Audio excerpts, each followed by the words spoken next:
Hello everyone, Om Shanti. Welcome to our show Youth Connect. जहां हम कोशिश करते हैं आपके सवालों के जवाब देने के लिए। और आज भी हर बार की तरह हमारे साथ मौजूद हैं कमल भाई। कमल भाई, ओम शांति। ओम शांति। Welcome to the show. Thank you so much. हम बात कर रहे थे, पिछली बार हमने ये एक क्वेश्चन हमें आया था गुस्से के ऊपर, कि लोग गुस्सा दिलाते हैं, गुस्सा आ जाता है। तो आपने बहुत सुंदर तरीके से हमें समझाया था।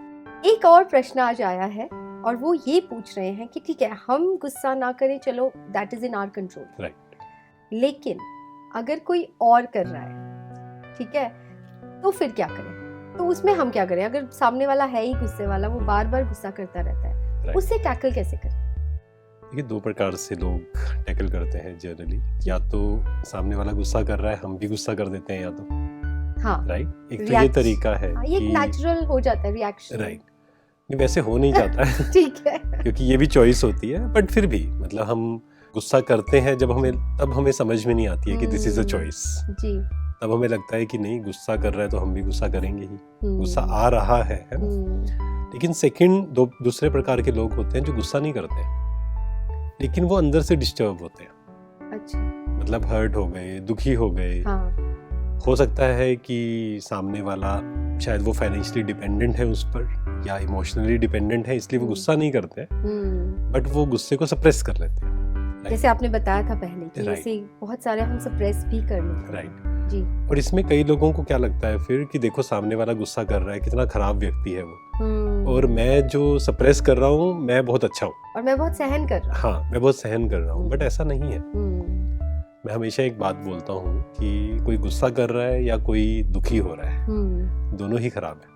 अच्छा। दोनों ही रॉन्ग कर्मा में आता है। क्यों? उसका रीजन क्या है? क्योंकि जब हम गुस्सा कर रहे हैं, हम नेगेटिव एनर्जी स्प्रेड कर रहे हैं, लेकिन जब हम दुखी हैं तब भी हम कोई पॉजिटिव एनर्जी स्प्रेड नहीं कर रहे हैं। हाँ जी।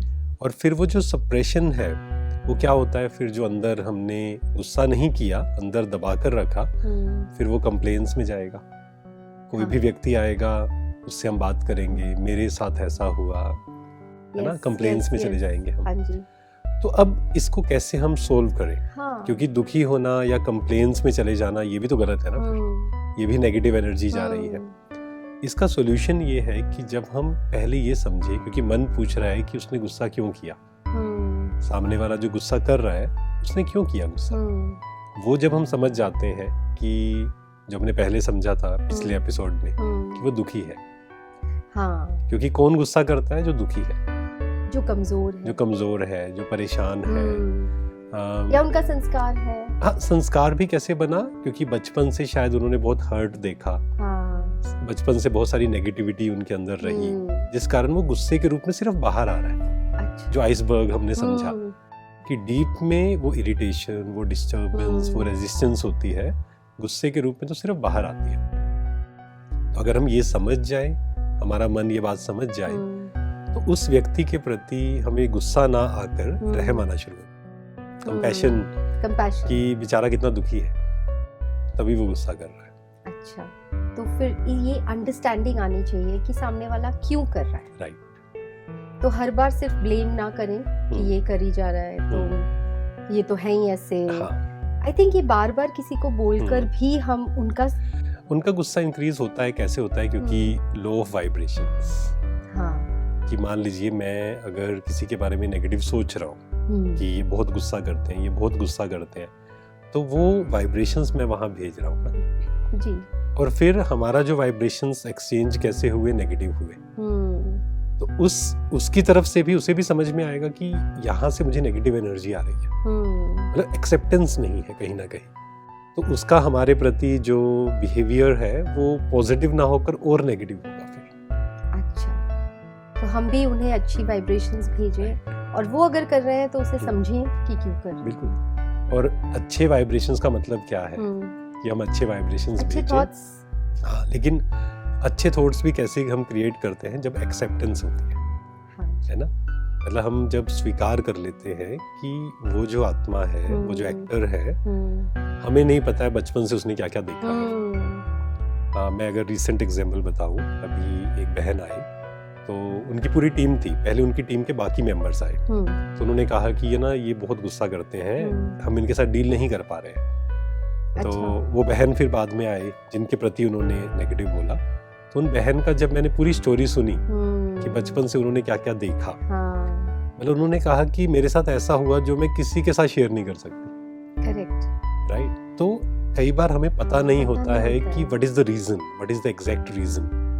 तो वो जब हम समझते हैं तो ऑटोमेटिक हमें कंपैशन आना शुरू हो जाता है। करेक्ट। तो इसके लिए आप कुछ एक्सरसाइज या कुछ टिप्स देना चाहेंगे? जैसे हमने हर बार बात करते हैं कि रिचुअल बना लो, ये स्वमान लिखिए, इसमें कुछ हो सकता है? I am a powerful being, ये सही रहेगा? हाँ, इसके लिए मैं या फिर सॉरी, मुझे थोड़ा सा याद आया, मेरी बेटी जब छोटी थी तो कुछ खाती नहीं थी, और मैं बार बार यही बोलती रहती थी कि कुछ नहीं खाती, तो वो बढ़ता जा रहा था। फिर जैसे समझ में आया, फिर मुझे बोला गया कि नहीं, आप ये मत बोलो, आप ये कहो कि वो सब कुछ खाती है, वो सब खा रही है, सब इस तरह से कुछ उसके थॉट्स। तो वो एक्चुअली मैं स्टार्टेड डूइंग दैट, मैंने ये बोलना बंद कर दिया कि कुछ नहीं खाती, तो वो एक्चुअली में हो गया। तो मुझे लगता है हम दूसरे को भी इस तरीके की वाइब्रेशन भेज सकते हैं और चेंज कर सकते हैं। बिल्कुल। देखिए, जब हम किसी के लिए पॉजिटिव सोचते हैं या पॉजिटिव बोलते भी हैं ना, तो उसका बहुत इफेक्ट पड़ता है एक्चुअली में। जैसे फॉर एग्जांपल, एक बच्चा है, वो गुस्सा कर रहा है, ठीक है, और मदर सबके सामने कह रही है कि ये बहुत गुस्सा करता है, ये बहुत गुस्सा करता है। तो आप देखेंगे वो व्यक्ति, जो बच्चा है, वो भी क्या कहेगा, अंदर ही अंदर सोचेगा, ठीक है मैं गुस्सा करता हूँ ना, ठीक है मैं ऐसा ही रहूंगा। लेकिन एक बहुत बड़ी कला है, अगर ये हम सीख जाएं, कि दूसरे को आप अप्रिशिएट करिए। अगर उसके अंदर वो क्वालिटी नहीं भी है, मान लीजिए हम चाहते हैं कि वो शांत रहे या वो रिएक्ट ना करे, तो हम क्या कहें, सबके सामने बोलना शुरू करें कि ये बिल्कुल गुस्सा नहीं, ये बिल्कुल शांत है, ये बिल्कुल रिएक्ट नहीं करता है, रियल नहीं है वो, ठीक है। पर फिर वही हो गया ना, तो फिर सामने वाला ये भी तो सोच सकता है, जिसके लिए कहा जा रहा है उसको तो पता है कि मैं तो गुस्से वाला हूँ, फिर ये क्यों कह रहे हैं ऐसा। ये भी तो हो सकता है कि आप कुछ भी नहीं। अगेन देखो, अब अंदर से एक एक्सेप्टेंस होनी चाहिए, जो हमने पहले भी बात की कि कई बार क्या होता है, अंदर से तो एक्सेप्टेंस नहीं है, हम सिर्फ बाहर से बोल रहे हैं, तब सामने वाले को वो वाइब्रेशन नहीं पहुंचेंगे। करेक्ट, हाँ ये बात। क्योंकि बहुत बार ऐसा होता है कि हमारे शब्द कुछ होते हैं एंड वाइब्रेशंस अलग होते हैं। करेक्ट। तो वहाँ उसको एक कॉन्फ्लिक्ट लगेगा। लेकिन अगर हमारे मन में भी वो है, क्योंकि ओरिजिनल में हर एक आत्मा जो है वो क्या है, हर एक बीइंग जो है दैट इज पीसफुल, हर एक। बट बचपन से कहें या वैसे तो पुराने जन्म का भी होता है ना, लास्ट जब हम शरीर में थे, पर बचपन से हमारे संस्कार बन जाते हैं, हमने आसपास देखा गुस्सा करते हुए सबको, तो हमारा भी वो संस्कार बन गया।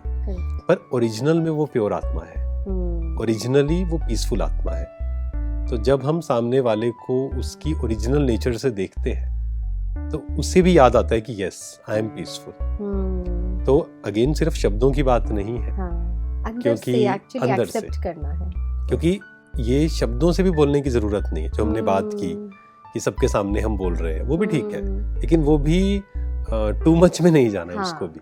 मतलब वो भी एक लिमिट में रहे, बट हम थॉट लेवल पर हमेशा ये सोचें। जैसे आपने कहा कि मैंने सोचा कि ये सब खाती है, या इसके अंदर ये गुस्सा, मान लो गुस्सा है, पहले तो हमने ये सोचा कि ये कमजोर है, और साथ में हमने ये समझा कि ये पीसफुल है, ओरिजिनल ये पीसफुल है। मतलब ये भी टेम्परेरी संस्कार है गुस्से वाला, बट ओरिजिनली हर आत्मा प्योर है। तो वो वाइब्रेशंस भी काम करते हैं हमारे। तो जैसे ये हमारे अपने लिए भी हम इस तरीके की चीज को यूज करते हैं, स्वमान के हिसाब से, जो आपने बोला। जैसे अगर हमने पिछले में समझा कि मुझे गुस्सा आ रहा है ना, तो क्या करे, तो वहां हमने क्या समझा था कि आई एम पीसफुल एनर्जी। ये गुस्सा ये मेरा ओरिजिनल संस्कार नहीं है। ये तो हम क्या कहते हैं, गुस्सा, मुझे तो गुस्सा बचपन से आता है, नॉर्मल है, ये तो मेरा संस्कार है। कई लोग ये बोलते हैं, वो कहते हैं बचपन से ये मेरा ही संस्कार है। तो जब मैंने मेरा कह दिया किसी चीज को, उससे अलग होना इम्पॉसिबल है। तो हमने क्या कहा कि this is not my original संस्कार, है ना। मेरा ओरिजिनल संस्कार क्या है, शांति।